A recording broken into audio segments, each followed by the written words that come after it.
कल जो मैंने रोड्स देखी हैं मैं यकीन नहीं कर पाई कि अफ्रीका अपनी तो टीवीएस की है। TVS India, you know India, TVS India या इसको कहते हैं सिंगापुर ऑफ अफ्रीका। ये भाई 500 know what happened. Okay 500 bread T. Okay go enjoy. Okay okay ना बुरा मंजर था, मतलब पूरी दुनिया ने बोला था रवांडा इज डेड।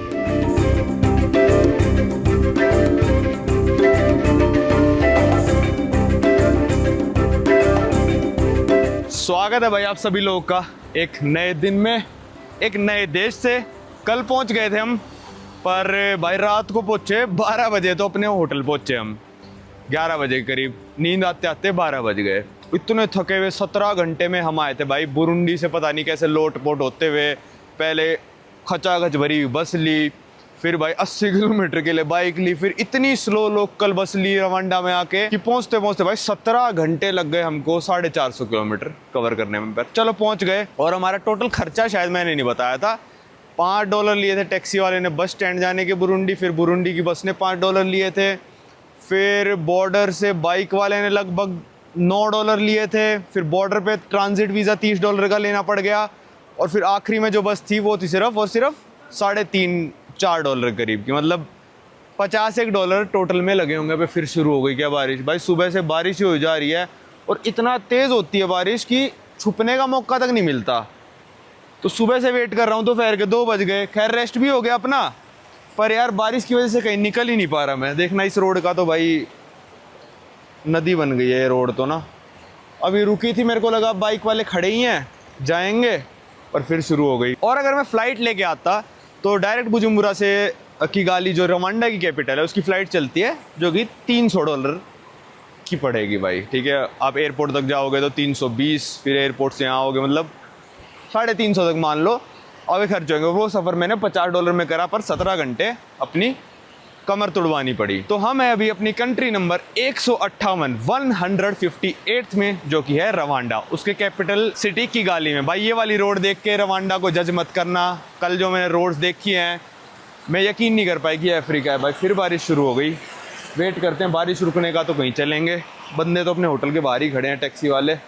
और यह ऐसा कुछ नज़ारा है यहाँ से, अगर मैं आपको दिखाऊँ सामने। पहाड़ियों का शहर कहते हैं भाई किगाली को, क्योंकि पहाड़ियों पे बसा हुआ है। बहुत ही अच्छा शहर है, बहुत ही अच्छा देश है। इसके बारे में बात करेंगे। बारिश रुके तो कहीं जाएं। मेरे को लग रहा है अभी रुक जाएगी, मतलब ऐसे होता है 20 मिनट तक होएगी बारिश, फिर 10 मिनट रुक जाएगी, फिर 20 मिनट होने लग जाएगी। तो शायद 3 बजे दिखा रखा है, ये बादल आ जाएंगे ना, ये जा रहे हैं उस तरफ, तो शायद फिर जा सकते हैं हम बाहर। भाई वहीं जाके बात करेंगे। इसके सिटी सेंटर में चलते हैं। भाई यहाँ पे प्रोटेक्ट कर रहे थे अपनी बाइक को और ख़ुद को बारिश से। ओहो, तौलिया भी काट लिया भाई ने। चलो ओके ओके नो प्रॉब्लम। चल भाई हम देसी लोग हैं। अच्छा 1500 रवांडन फ्रैंक भाई ने मांगे हैं, यहाँ से लगभग 15-20 मिनट इसमें जाने के। ये भाई देखो, ये वाली बाइक बिल्कुल नई सी है और ये वाली बैटरी वाली है।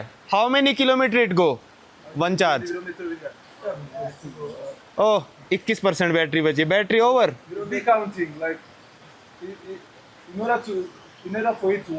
Ah. It's based on this charge. Okay, They okay. have to charge, it's like phone. 4. They have to charge each day. Okay. Once he is ready to do the travel, you must charge the. Okay, you are with him? Yeah, You I'm are? with him, yes. Okay, okay. चलो भाई, ये वो उसके पास भी battery वाली bike है। Battery bike now famous है यार। या चलो भाई, अपनी तो टीवीएस की है। TVS India, you know India, TVS India या। Okay let's go. ला भाई हेलमेट दे। भाई यहाँ पे रवांडा में हर बंदे को हेलमेट लगाना कंपलसरी है, चाहे पीछे बैठा हो आगे बैठा हो, गांव तक में। चलो मोड़ ले भाई। चलो भाई चलते हैं। ये रोड खटा रहा है, इससे जज मत करना बस देश को, मैं ये बोल रहा हूँ। क्योंकि भाई गरीब अफ्रीका तो है ही, ऑब्वियस सी बात है ये, पर इस रोड से जज करना सही नहीं रहेगा इस देश को, जितनी इस देश में तरक्की। ओ भाई सामने व्यू, वेरी नाइस व्यू। ओह देखना भाई क्या व्यू है यार, क्या मौसम है। 17-18 डिग्री, और बस बारिश ना होए वरना बैंड बज जाएगी अपनी। भाई ने जो पैसे मांगे हैं वो मांगे 1500 रवांडन फ्रैंक, जो कि होता है लगभग ये मान लो आज की तारीख में $1। और इतना जेन्युइन प्राइस मांगा ना भाई ने। इतनी दूर जाना रहे यार, पूरा पानी उड़ा गया बाइक वाला मेरे जूते पे। तो इसको 2,000 दूंगा मैं। जब बंदा जेन्युइन मांगता है मैं उसको हमेशा ज़्यादा पैसे देता हूँ, क्योंकि भाई कोई मेहनत से कमाना चाहता है तो उसको ज़्यादा ही दो। और जो चीटिंग करता है, जैसे कल वो कर रहा था गाड़ी वाला कि गाली तक आने के $40, उसको मैंने 1 रुपया नहीं दिया फिर। ये देखो भाई, ये स्पेशल बस स्टैंड के लिए पार्किंग बना रखी है रोड के साइड में। ये नहीं कि बस वाले कहीं पे भी रोक देंगे। आपको एक भी बाइक वाला बिना हेलमेट के नहीं दिखेगा, चाहे पीछे बैठा हो बंदा, चाहे बाइक चला रहा हो। एक बंदा भी दिख गया ना, मेरे को लग रहा है उसके खिलाफ बहुत सख्त कार्रवाई है यहाँ पे।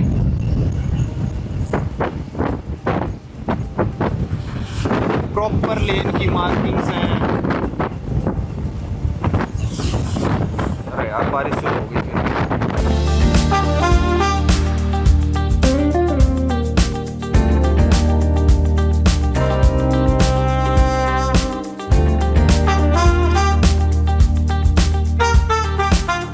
भाई को 5,000 का दिया मैंने, चेंज नहीं है भाई के पास।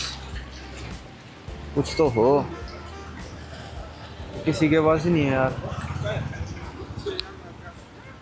क्या करूँ अब। गया है भाई अपने दोस्तों से पूछने, बाइक वालों से।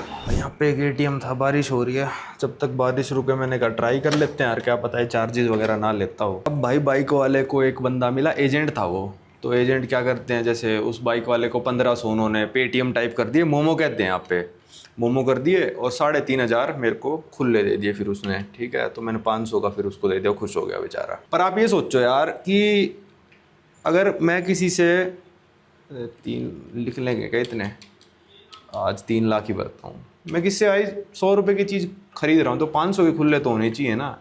Entered amount can not be dispensed.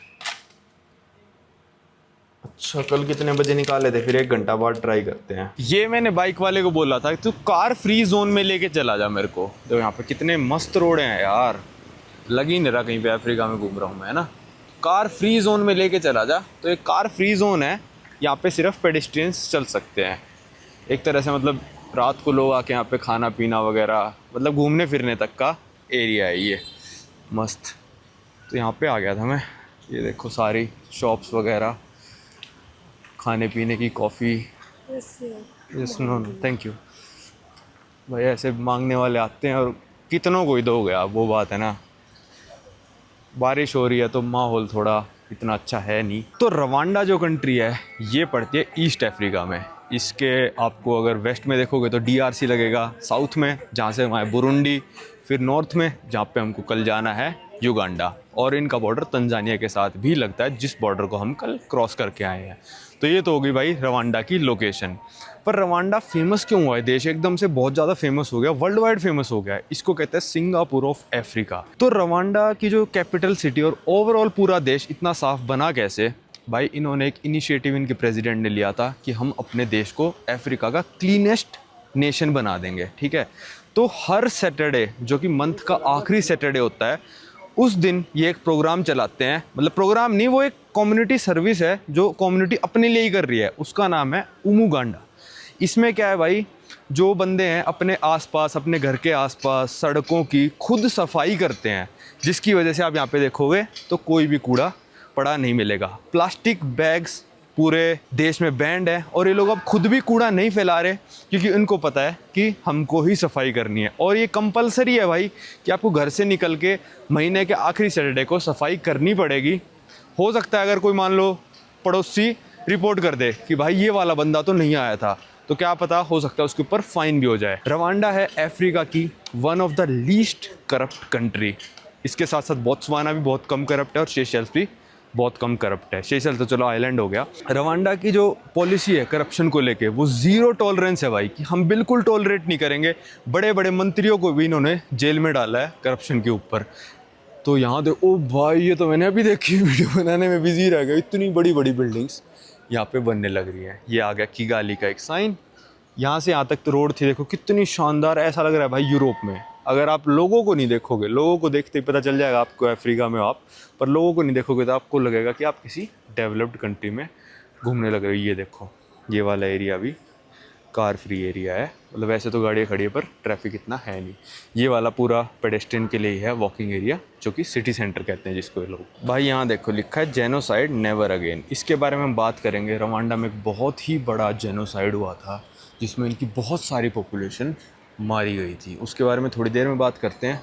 अभी आगे एक बैंक आएगा, वहाँ से पैसे विड्रॉ करा लेते हैं। भाई देखो सड़क तो साफ़ है ही है, साथ साथ आपको बहुत सारे रखे मिलेंगे यहाँ पे डस्टबिन्स भी। और ये बॉर्डर से ही शुरू हो गया था, ऐसा नहीं है कि भाई आपको ये सिटी सेंटर में आके दिखेंगे, नहीं, बॉर्डर के छोटे छोटे गाँव में भी ये डस्टबिन्स वगैरह रखे दिख रहे हैं। और ये देखो कंस्ट्रक्शन भी कितने मतलब उस तरीके से हो रही है, मतलब पूरा कवर तो यूरोप की तरह नहीं कर रखा, पर जगह जगह पे इन्होंने ये हरी वाली जाली लगा रखी ताकि ऊपर से कोई स्टफ़ नीचे ना गिर जाए। भाई इको बैंक में मैंने 3 लाख डाला तो ये बोला too many bills to dispense. ज़्यादा ही नोट हो गए, हम इतना डिस्पेंस नहीं कर सकते, ज़्यादा से ज़्यादा 40 नोट कर सकते हैं डिस्पेंस। तो नहीं भाई कोई नहीं, दूसरे बैंक में चल पड़ूंगा, तुम डिस्पेंस नहीं कर सकते तो पेमेंट परफॉर्मेंस ट्रांजेक्शन नो। अच्छा तो रवांडा की करेंसी के बारे में बात करते हैं। करेंसी है रवांडन फ्रैंक और $1 में लगभग 1400 रवांडन फ्रैंक्स आज की तारीख में है। लगभग 1350, 1360, 1370 ऐसे चल रहा है, 1400 के करीब। और इनका सबसे बड़ा नोट है भाई 5000 रवांडन फ्रैंक का। तो कह रहा था मैं 40 नोट मैक्सिमम डिस्पेंस कर सकता हूँ, मतलब 2 लाख रवांडन फ्रैंक एक बार में डिस्पेंस कर सकता है। भाई ये क्या मतलब हुआ यार। और 2 लाख रवांडन फ्रैंक कितना बने इंडियन करेंसी में? मेरे हिसाब से 13,000 या 14,000 रुपये। ये मार्केट से आ गई। कोई आगे जीटी बैंक करके है क्या? जीटी बैंक में चलते हैं, गारंटी ट्रस्ट बैंक हर गांव में था, तो शायद यहाँ पे भी होना ही चाहिए। भाई देखो, ये देख के मैं हैरान हूँ। मैंने तो अभी पैदल जाने का रास्ता लगाया था रेस्टोरेंट तक, मैंने कहा कहीं कैसे ही जाएंगे, 500 मीटर है। भाई पब्लिक ट्रांसपोर्ट भी दिखा रहा है भाई मैप कि 401 नंबर बस में बैठ जाओ और वहाँ उतर जाना। भाई ये देखो, अफ्रीका में मेरे को तो लगता नहीं ये मोरक्को, साउथ अफ्रीका वगैरह के अलावा कहीं दिखाएगा भाई। ये देखो भाई सारे बाइक वाले हेलमेट पहने बैठे हैं, रेडी टू गो। पर सबके सिर पे आपको हेलमेट दिखेगा, सबके सिर पे। या तो ऐसा है कि बाइक पे बैठते ही पहनना है, चाहे चलानी है चाहे ना चलानी, पर सबके सिर पे है। किस अफ्रीकन देश में आपको रोड पे पार्किंग के पैसे देने होते हैं, आप बताओ मेरे को? पे एज यू पार्क यहाँ देने होते हैं। भाई यहाँ पे आ गया था मैं इंडियन रेस्टोरेंट पे, और कल जहाँ मैंने खाया था वहाँ था 15,000 का बिल आया था शायद। ठीक है, यहाँ चिकन टिक्का मसाला 10,000 का है। और जैसे आप दाल फ्राई वगैरह देखो 6,000 मतलब आज की तारीख में $4। तो वेज तो काफ़ी सस्ता है भाई। और रोटी है यहाँ पे 900 की, मतलब $1 से भी कम की। वहाँ पे भी 1000 की थी, तो सेम से ही रेट है। तो ज़्यादा महंगा नहीं है रेस्टोरेंट, क्योंकि भाई अच्छा देश है, इसका मतलब ये नहीं है कि लोगों के पास पैसा है। देश अभी भी काफ़ी गरीब है, बस मेंटेन बहुत मस्त कर दिया इसके जो प्रेसिडेंट ने ना। और आप सूप वगैरह देखोगे 3,500 वगैरह का। भाई ये रेस्टोरेंट बड़ी मस्त जगह पे है, यहाँ से पूरा किगाली शहर का व्यू दिखने लग रहा है। और एक ही बड़ी सी बिल्डिंग और पहाड़ियों पे बसा शहर है। इसको भाई कहते हैं सिटी ऑफ 1000 हिल्स। हिल्स देखो, खैर बुजुम्बरा भी ऐसा ही था, वो नाम दे देते हैं, जैसे सिंगापुर ऑफ अफ्रीका दे दिया, तो इनका भी नाम सा दे दिया बस।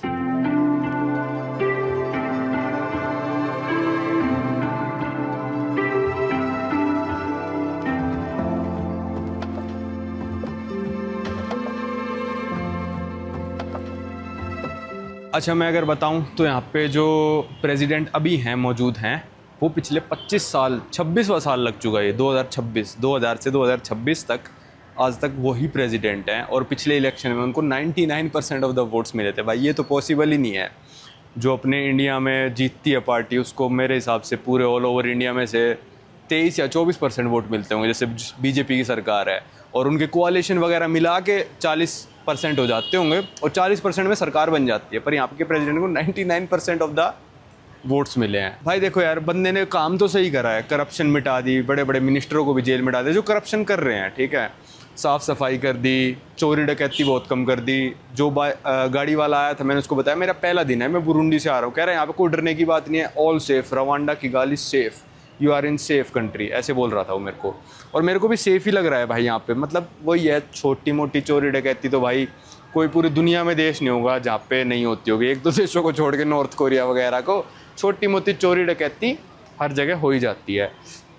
तो यहाँ से मैं तो व्यू का मज़ा ले रहा था। और मौसम में आपको बताऊँ, जैसे मैंने बताया था मेरे रूम में एसी नहीं है, तो वो इसलिए नहीं है क्योंकि अभी 17 डिग्री टेम्परेचर हो रहा है। ठीक है, ज़्यादा से ज़्यादा ये 21-22 तक जाएगा, फिर रात को फिर से 17 हो जाएगा। और बारिश का मौसम वैसे ही है, मैं कंबल ओढ़ के सोया था भाई, पंखा चला के, वो जो टेबल फैन टाइप होते हैं, छत के पंखे यहाँ पे होते ही नहीं है। ये पार्क सा बहुत मस्त, और ये रोड आप देख रहे हो, मज़ेदार। भाई इस मॉल में आ गया था खाना खाने, 5th फ्लोर पे था ये इंडियन रेस्टोरेंट। भाई क्या चिकन टिक्का मसाला था, मतलब ऐसा मैंने पहले खा रखा है पर बहुत कम रेस्टोरेंट्स ऐसा बना पाते हैं। अब चलते हैं भाई हम यहाँ से कंडाट म्यूज़ियम हाउस, इसके बारे में वहीं पहुँच के बात करते हैं। यहाँ से 1 किलोमीटर है, बोड़ा लेते हैं, लेना पड़ेगा। वैसे मैं 1 किलोमीटर पैदल चल लेता हूँ, पर उतराई चढ़ाई पहाड़ों पे है ना, तो बोड़ा ही ठीक है, अपनी बाइक टैक्सी ले लेते हैं। ये कर ली थी भाई बाइक, देखो पहाड़ी रास्ता है ना सारा।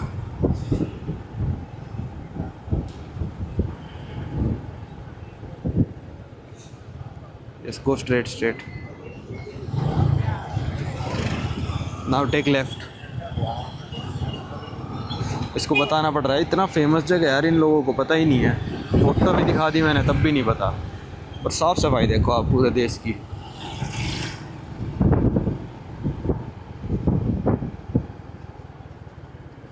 तो रुकता भी है बंदा, ऐसे नहीं कि पीछे भी देखेगा। जेब्रा क्रॉसिंग वगैरह सब बनी है। ये देखो भाई, जेब्रा क्रॉसिंग से एक आंटी क्रॉस कर रही है तो सब रुक गए बाइक वाले। अरे भाई इतना स्पीड में मत उठाया कर, बाइक को बिल्कुल स्पीड में उठाते हैं। Okay take right now, right.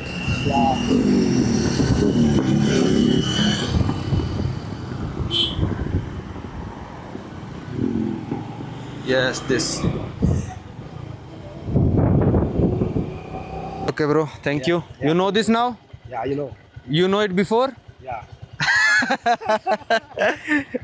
चलो ओके, थैंक यू भाई। यहाँ के मैंने भाई को दिखाया, ये है कांडाट हाउस जो मेरे को जाना था।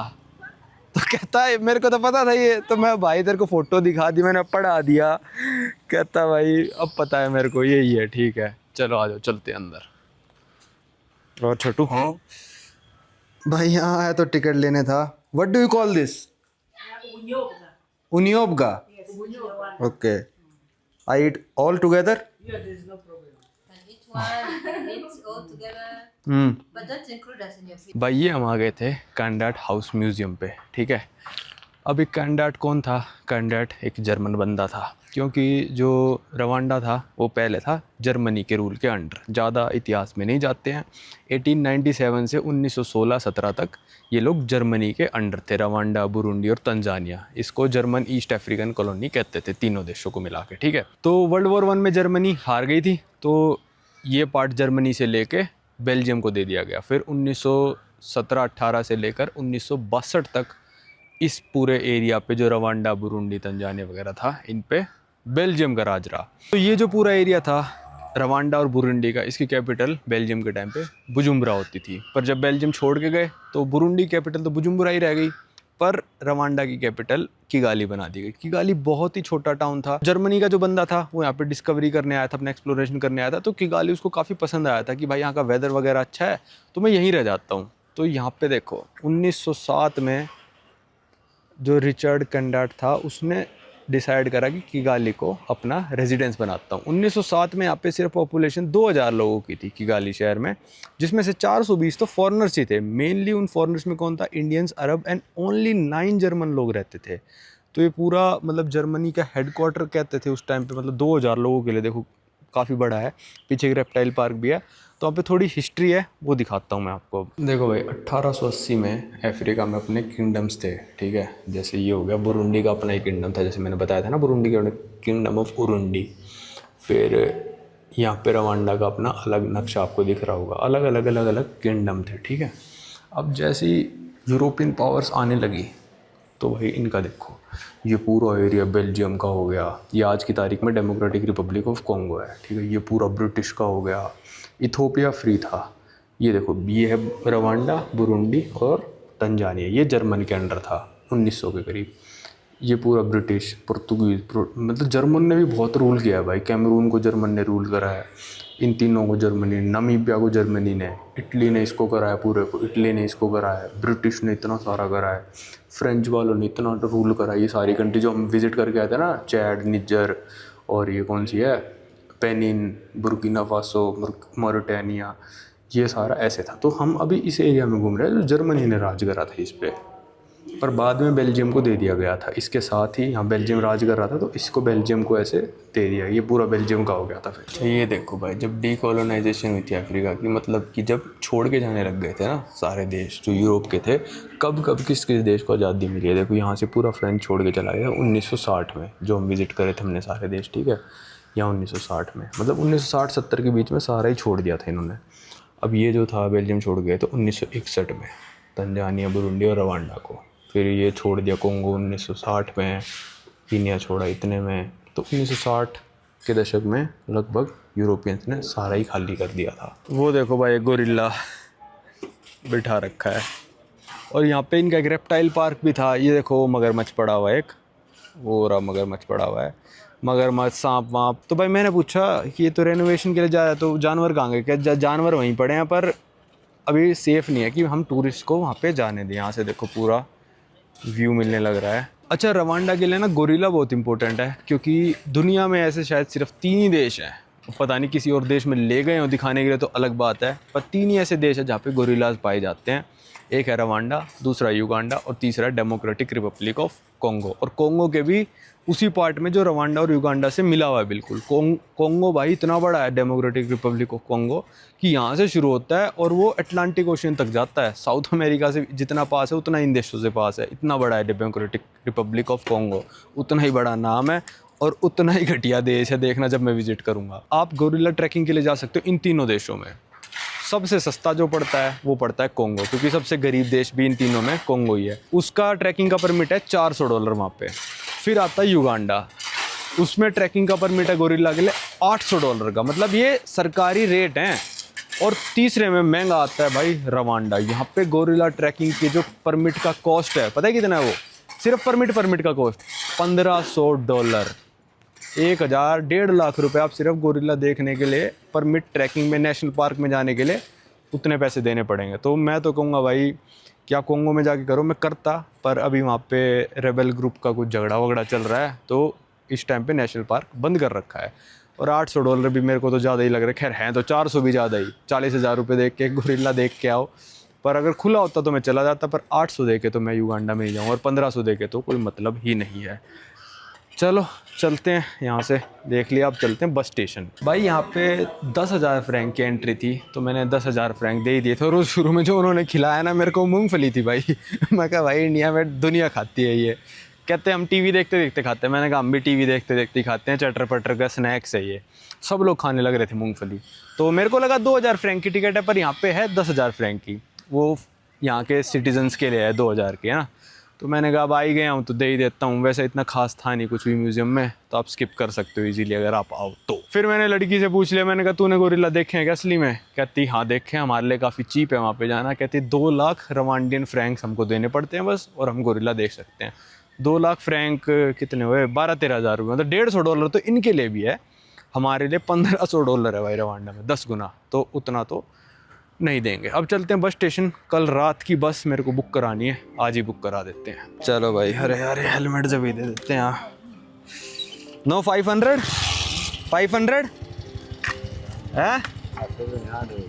700 नो टेक 1000। चलो नो प्रॉब्लम। क्या 500 लेगा यार तू भी।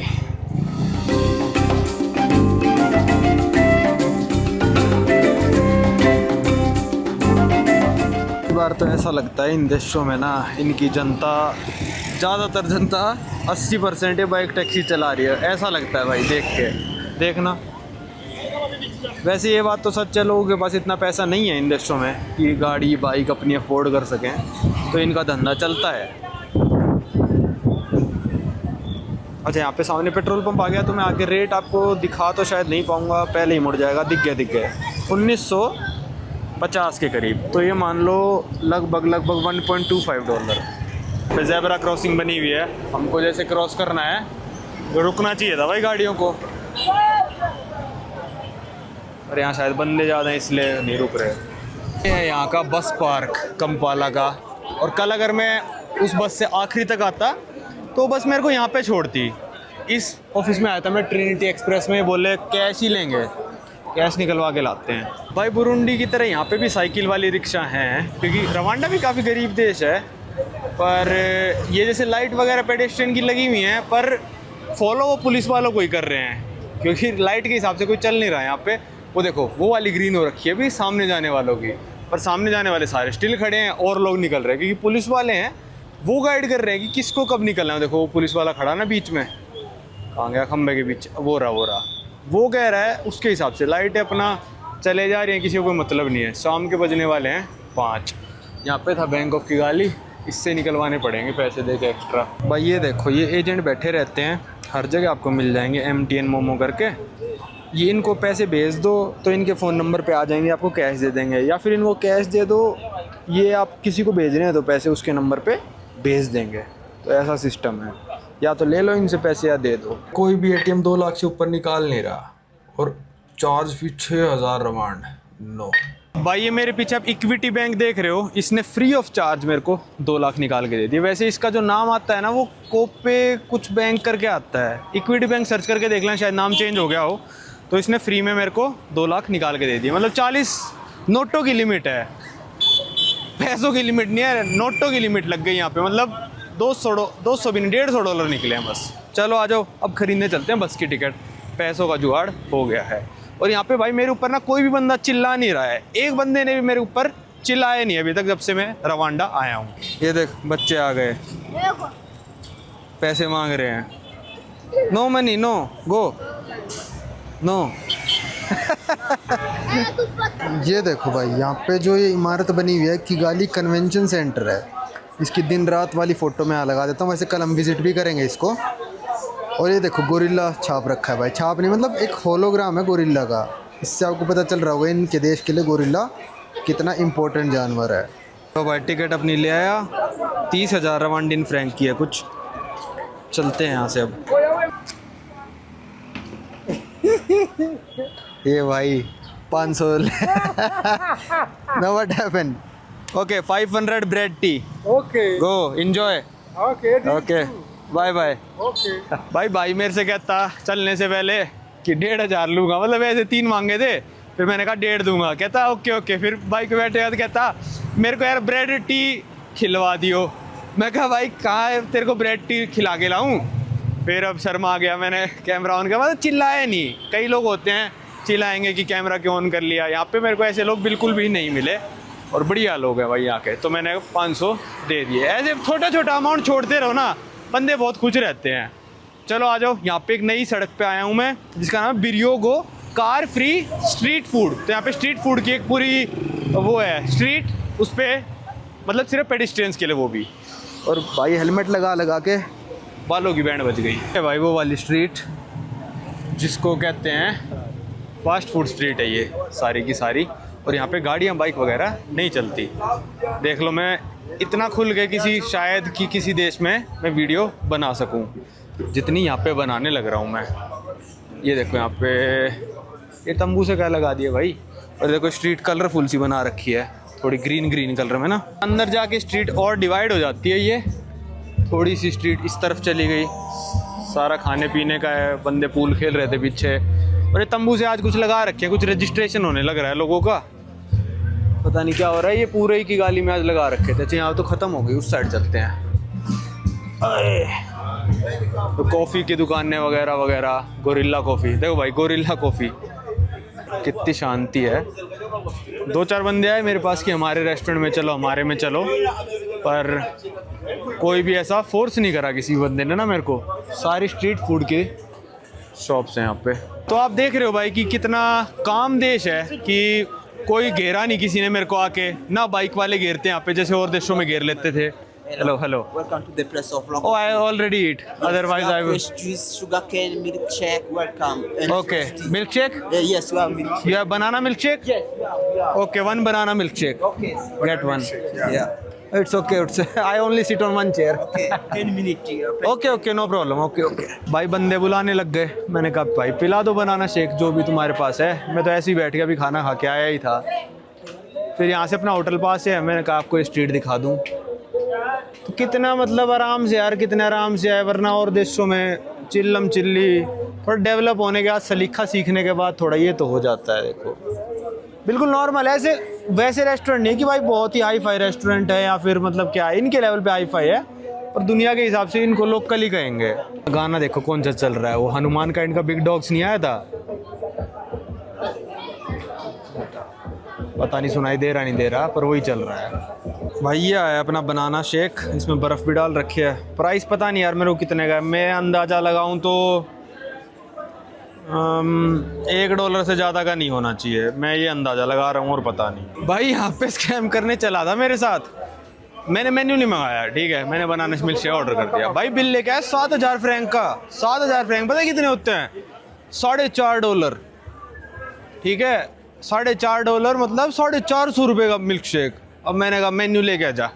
भाई कहीं कहीं से मेन्यू निकाला, उसमें था ही नहीं मिल्क शेक। दूसरा मेन्यू लेके आया, फिर उसमें बनाना मिल्क शेक था ही नहीं। उसमें 4 मिल्क शेक थे 5-5 हज़ार के, और एक था कुछ कैरेमल मिल्क शेक, वो था 6,000 का। कहता ओ इसने मिस्टेक कर दी, 7 का नहीं 6 का है। मैंने कहा 6 का क्यों है? स्ट्रॉबेरी मिल्क शेक 5 का है, तुम बनाना मिल्क शेक 6 का है। मैंने कहा झूठ बोल रहा है, इसलिए मैंने उसको दिए नहीं, मैंने कहा 5 ही दूंगा। कहता ओके ओके नो प्रॉब्लम। मैंने कहा भाई ये क्या मतलब है, या तो तुम मेन्यू वाली चीज़ लेके आओ या फिर नहीं लेके आ रहे, तो फिर उसको सबसे ज़्यादा वाले का कैसे चार्ज कर रहा है तू? चलो चलते हैं यहाँ से, कोई नहीं, पर बहुत महंगा है भाई, 5,000 के हिसाब से भी $3.5 का बनाना मिल्क शेक यार। चलो भाई अपने घर की तरफ वापस चलते हैं। Okay go down. हर बार बतानी पड़ती है लोकेशन भाई खोल के। पहुँच गए थे हम अपने होटल में वापस, और दिक्कत ही है भाई यहाँ पे। भाई दिक्कत क्या है भाई, 1,000 की बाइक लेके आया यार मैं, ठीक है, मैं वैसे ज़्यादा ही दे रहा हूँ, मेरे को पता है 500 ही मांगते हैं, और यहाँ पे 100 पे बार्गेनिंग होती है। ये नहीं कि 500 की है फिर अगला रेट 1,000 होगा फिर 1,500, ऐसे नहीं। 500 का 600 भी हो सकता है, 700 भी, 800 भी, 900 भी, 1,000 भी, 1100, 1200 कुछ भी हो सकता है रेट, ठीक है। तो भाई 1,000 में बोल के लाता हूँ, क्योंकि यार मेरे को भी अजीब लगता है, क्या 1,000 से कम क्या ही दूँ, 50-60 रुपये से कम यार। 2-4 किलोमीटर आने लग रहा है, अगला बंदा है पहाड़ों पे चला रहा है। भाई 5,000 का नोट देता हूँ, कहता खुले नहीं है। मैंने कहा चलो कोई नहीं, यहाँ पे साथ में इन होटल वालों का बार है, मैं उस पर गया, पानी की बोतल ले आया, मैं 1200 की थी। वो कहता मेरे पास भी खुले नहीं है, 3,800 कल मैं आपको दूंगा। मैंने कहा चल 1,000 तो दे तू मेरे को, मैं बाइक वाले को दे आता हूँ। उसने 2,000 का नोट दिया, कहता बाइक वाले से पूछा। मैंने बाइक वाले को 2,000 का दिया। मैंने कहा अब तो 1,000 होंगे तेरे पास? कहता 1,000 भी नहीं है। अबे तो पैसे कर क्या रहे हो तुम पूरे दिन? अबे 1,000 भी नहीं है तुम्हारे पास, तो पूरे दिन कर क्या रहे हो ये बताओ भाई। एक चीज़ के भी खुले नहीं, मैं 1,000 दे दूंगा तो 500 का नहीं मिलेगा, 5,000 दे दूंगा और 2,000 की बाइक राइड होगी तो 3,000 नहीं होंगे उनके पास। तो तुम पूरे दिन कर क्या रहे हो, छोड़ दो बाइक चलानी। फिर उसको मोमो पे करा। या तो यहाँ पे सब लोग, मेरे को ऐसा लग रहा है कि मेरी गलती है, मेरे पास मोमो पे नहीं है, जैसे पेटीएम होता है ना, तो ये सब लोग मोमो पे करते हैं आपस में, तो शायद इसलिए भी कैश ना हो लोगों के पास। मैं इनको गलत जज कर रहा हूँ, हो सकता है ऐसा है ना कि मोमो पे करते हो। हाँ ये सही दिमाग लगाया मैंने। तो उसको भी बार वाले ने मोमो पे कर दिए, और मेरे को 2,800 खुले जो बचे हैं वो कल ला के देगा। अभी इनका 5,000 का ना पुराने वाला मिला, ये वाला नया वाला है जिसके पीछे कन्वेंशन सेंटर छपा है, ये पुराने वाला है इनका। इस पे देखो भाई गोरिल्ला छाप रखा है, इसलिए गोरिल्ला ट्रैकिंग इतनी महंगी है भाई। इनके नोटों में भी गोरिल्ला है, बड़े वाला देखो। स्वागत है भाई आप सभी लोग का नए दिन में, और आज है भाई भयंकर वाली धूप। यहाँ पे जब धूप निकलती है ना, बिल्कुल हम इक्वेटर के बहुत ही ज़्यादा पास हैं, तो बिल्कुल ही सिर पे लगती है एकदम से, मतलब बिल्कुल ही फील होती है कि एकदम से बाहर निकलते कि गर्मी सी लगी कुछ। तो मैंने अपना बैग यहाँ पे छोड़ दिया है, शाम को आके लेंगे क्योंकि हमारी बस है 9 बजे की। तो 2-3 जगह आज हम विज़िट करेंगे। एक हम जाएंगे किगाली जेनोसाइड मेमोरियल, एक हम जाएंगे किगाली कन्वेंशन सेंटर, और फिर खाना वाना खाना है, तो इसमें लग जाएगा टाइम। फिर आके थोड़ा 1-2 घंटे यहाँ पे रेस्ट भी कर लेंगे। तो यहाँ से लेके चलते हैं बाइक पर। सबसे बड़ी दिक्कत ही है बाइक लेने की, 5,000 का नोट है मेरे पास, इनके पास खुले मिलेंगे नहीं, फिर घूमते रहो खुलों के लिए। पहले अब क्या मैं बैठूंगा उससे पहले पूछूंगा खुले हैं तो चलूँ, नहीं है तो ना चलूँ। भाई जो मैं आपको क्लीनिंग के लिए बात बता रहा था ना, परसों यहाँ पे सैटरडे है, तो ये उमुगांडा के लिए क्लीनिंग के लिए बोरी वोरी डाल दी। देखो यहाँ पे पता नहीं क्या कर रहे हैं, पर मैंने इससे पूछा what you do after this. It's okay. No, what do you do? Why do you put this? Yeah. Soil is. Soil. Yes. Okay. Because you are doing this for Umuganda. Soil. Yeah. Soil. On Saturday. Mm, Tomorrow. tomorrow. Day after tomorrow. Okay तो भाई ये पता नहीं क्या डाल दिया, मिट्टी भर रहे हैं शायद, ये रोड ठीक करने लग रहे हैं। चलो हम चलते हैं। Okay, see you in evening. Thank you. ये सड़क देखो भाई, रात को मैं इस सड़क से आया था, कितनी सुंदर बना रखी है।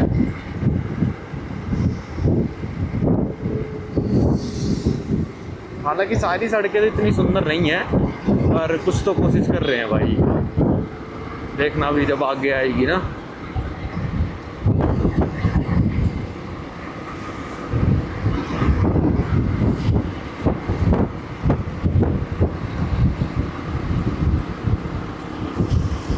भाई ये देखो, ये है किगाली का कन्वेंशन सेंटर। इसकी दिन रात वाली फ़ोटो मैं साइड में लगा देता हूँ। बहुत ही, अबे यू टर्न क्यों ले लिया भाई, उस साइड जाना था। भाई बाइक वाले के लिए मैं ही चेंज करा के लाया रेस्टोरेंट से। अब पूछता हूँ पहले उससे। वैसे तो मैं 1.5 बनते हैं शायद, या फिर 1 भी हो सकता है। पूछता हूँ उससे कितने लेगा। Bro how much? 1 1 yes. You take 2. It's okay. You because you are truthful. Truth. That's why I give you. Okay. Bye bye. भाई पता नहीं यहाँ पे या तो लोग झूठ बोलने से डरते हैं, झूठ बोलने में कोई पनिशमेंट है या क्या है, पर लगभग जो बाइक वाले मेरे को मिले हैं उनसे जब भी मैंने फेयर पूछा है या फिर पैसे देने की बारी आई है, मैं भी बिना पूछे फेयर आया था। मैंने इससे पहले कोई बात नहीं करी थी, बैठ गया था मैं। करता ही कैसे, मेरे बता ही नहीं सकता मैं कितना दूर जाना है, कहाँ जाना है। तो उसने भी सच ही बोला भाई, मतलब इसने तो ज़्यादा ही सच बोल दिया, 1000। और हम कम से कम 7-7.5 किलोमीटर आए हैं, 1000 बोल दिया भाई इसने। तो मेरा यार दिल सा ऐसा हो गया, 1000 पता है $1 भी नहीं होता यार, 50 रुपये होता है। तो बाइक वो किसी भी नहीं थी उसकी, बैटरी वाली, चाहे किराए पे ले रखी हो। तो मैंने उसको लगभग $1.25 दे दिया, 100-125 रुपये, 7-8 किलोमीटर के। तो यार बिल्कुल ही मतलब 50-60 रुपये मांग रहा था वो। तो कैसे ही देता यार, मेरा मन ही नहीं मांग रहा था, इतने आराम से बोल रहा था बंदा। चलो क्या खाना खाते, छोले भटूरे मंगाए आज, बहुत दिन हो गए चिकन टिक्का मसाला खाते हुए। जब घूम घाम के शाम को खाएंगे चिकन टिक्का मसाला उस कल वाले रेस्टोरेंट में, वो बस स्टेशन के पास है। भाई ये आ गए थे अपने छोले भटूरे, टाइम लग गया आने में, शायद कोई ऑर्डर नहीं करता होगा ना, तो स्पेशल बनाए हैं। भाई अभी मैं आ गया था मोटो टैक्सी लेके किगाली जेनोसाइड मेमोरियल। वैसे तो मोटो टैक्सी लेने से पहले मैंने काफ़ी कुछ हिस्ट्री वगैरह बता रहा था मैं अपनी वीडियो में, पर मेरे को लगता नहीं कि वो हिस्ट्री जो मेरी आधी अधूरी थी वो जस्टिफाइड होगी। तो अगर आपके 5 मिनट हो तो ये हिस्ट्री ज़रूर सुनना। भाई मेरे को तो अंदर जाके मतलब एक तरह से ना रोना आ गया था, बिल्कुल देख के पढ़ के चीज़ों को।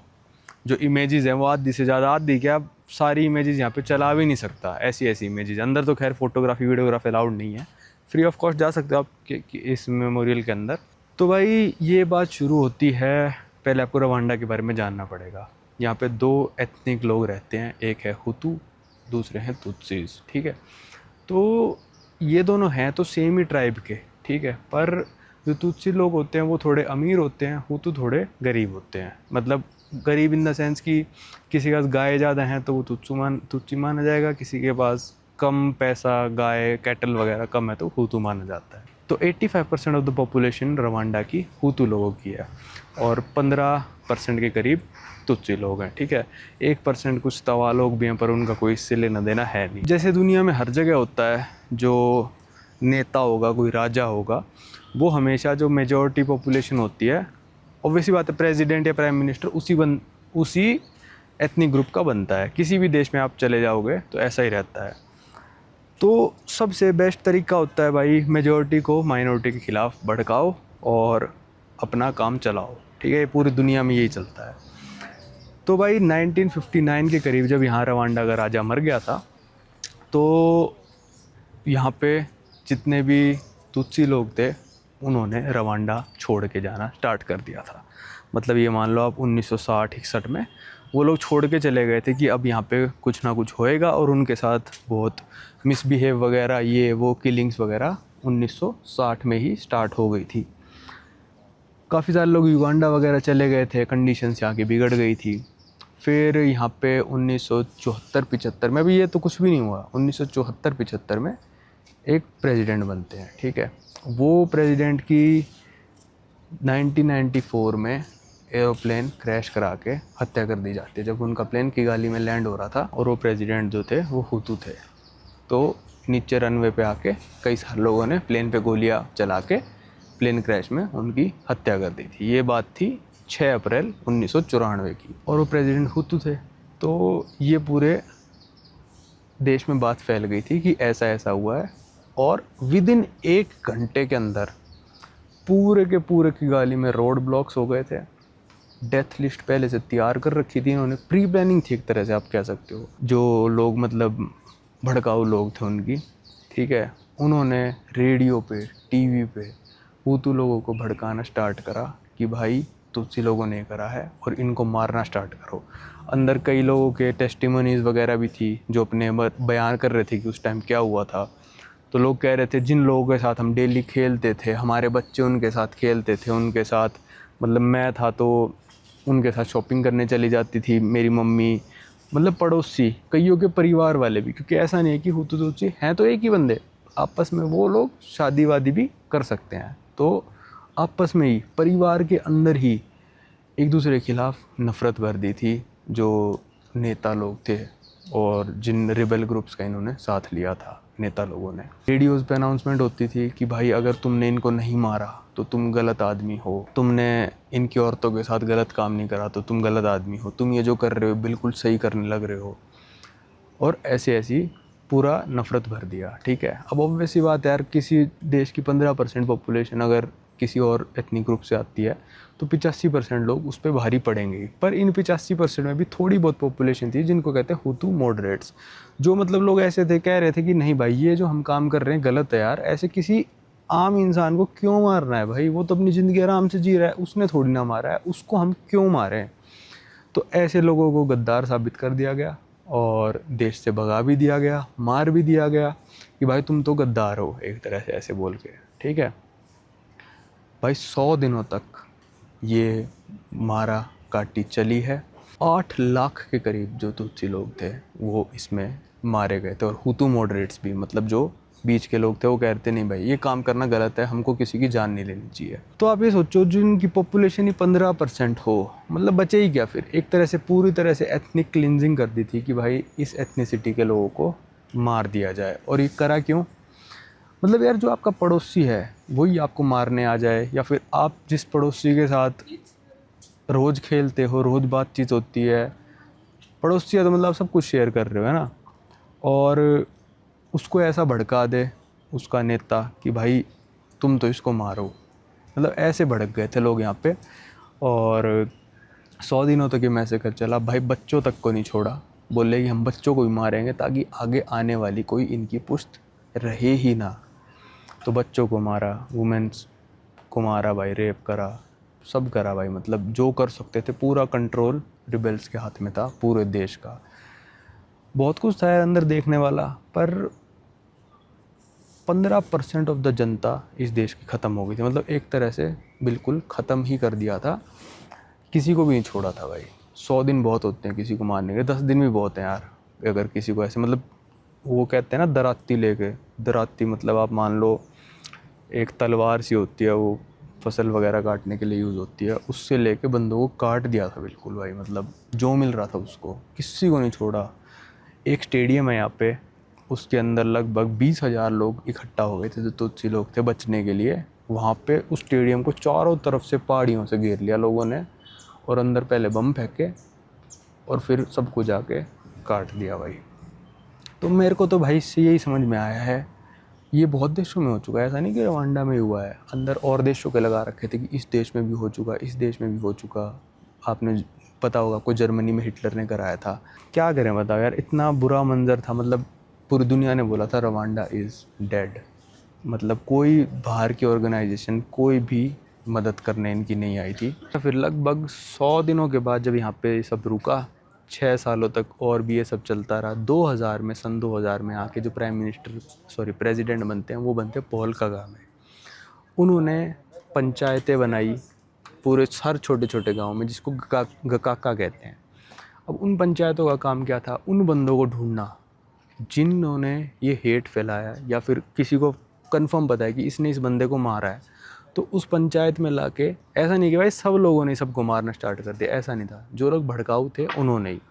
तो उस पंचायत में लाके उस बंदे को सज़ा दिलवाना। अगर आप सज़ा कबूल कर लेते हो तो फिर आपकी जो सज़ा है वो आधी हो जाएगी। आपको कम्युनिटी सर्विस करनी पड़ेगी, जैसे आपने किसी का घर तोड़ा है तो उसका आपको घर बनाना पड़ेगा, रोड बनाना पड़ेगा, साफ़ सफाई करनी पड़ेगी, ये सब चीज़ें, ठीक है। पर अगर आप सज़ा कबूल नहीं करते हो, मतलब आप अपना गुनाह कबूल नहीं करते हो, तो आपको पूरे का पूरी ज़िंदगी जेल में बितानी पड़ेगी। एक औरत की टेस्टिमनी थी अंदर कि भाई मेरे पड़ोसी ने मेरे 4 में से 2 बच्चियों को मार दिया था।